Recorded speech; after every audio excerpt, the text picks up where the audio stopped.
Ada seorang pemuda yang buat anak mudanya wate uro di tawaf Ka'bah, wate malam di khatam Quran, nagat buat puhana uro tawaf Ka'bah malam khatam Quran. Nasira urang kaya bak pineh kota Mekah. Wahai anak muda, lun nabacut harta, lun netubit keluar kota Mekah, halung tejut bah harta lunyo, menyelung bah harta takut dirampok. Lun kalian kata terpercaya karena kata urang ibadah, lun titip harta lun bak kata, wate lun wo di luar kota Mekah untuk lun cok pulang. Bedah po harta berangkat, harta nekubah bak anak muda yang tawaf Ka'bah. Berlalu waktu, berlalu masa, anak muda yang tawaf Ka'bahnya meninggal. Wah po harta Mekah anak muda kehanak-kehanali kau meninggal. Ni bedah po hartanya nijak kedih bak Malik bin Dinar. Ya Malik, anak muda yang tawaf Ka'bah naijak bak drone nekeut le Malik bin Dinar. Pujud katanya menang. Harta lun kubah bak anak mudanya, tetapi anak mudanya kan meninggal. Halung tupat pat ipudu harta lun le anak muda tersebut. Teut Malik bin Dinar bek kata gundah, bek kata gelisah. Anak mudanya menye ahli ibadah, menye urung taat, tajak le kata antara rukun Yamani dengan makam Ibrahim. Di sinan ke tempat terkumpulnya ruh asal surga.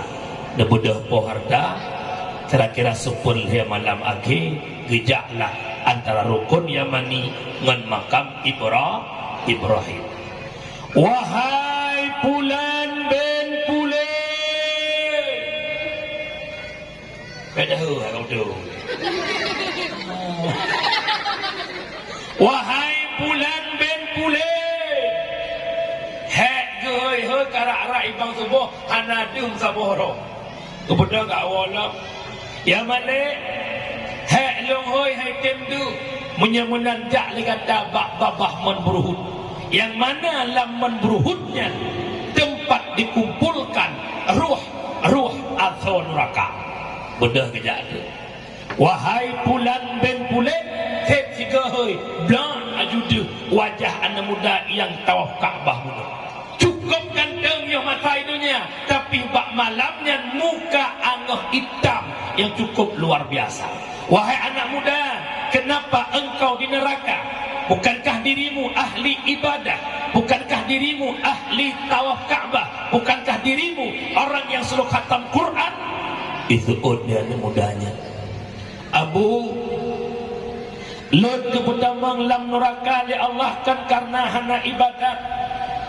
Lo keputamang lam neraka li Allah kan karena lo taat ke Allah.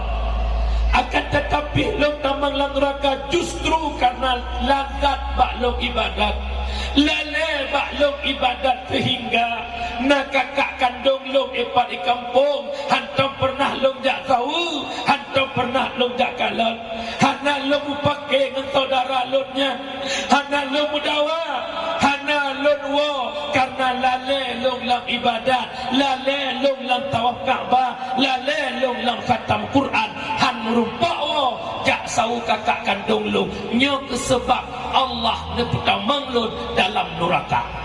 Harta dron wo laju bak rumah ino kepudu necok harta nijak bak kakak lo nek sampaikan permohonan maaf lo kan hana lo wo bak kakak lo, tetapi lo lale lam ibadah, lemak lam ibadah, lazat lam ibadah hingga han merupak wo jak sau kakak lo.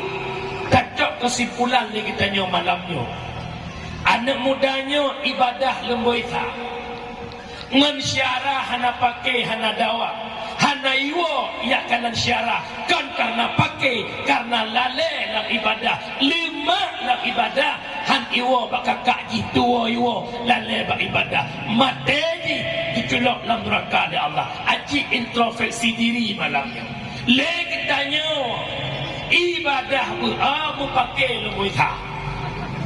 Oh nan beda ikejit baik na anggar ibadah tanya tiga nah tinggalkan ibadah gom, tetapi hantar mau surga gara-gara memutuskan tali silaturah.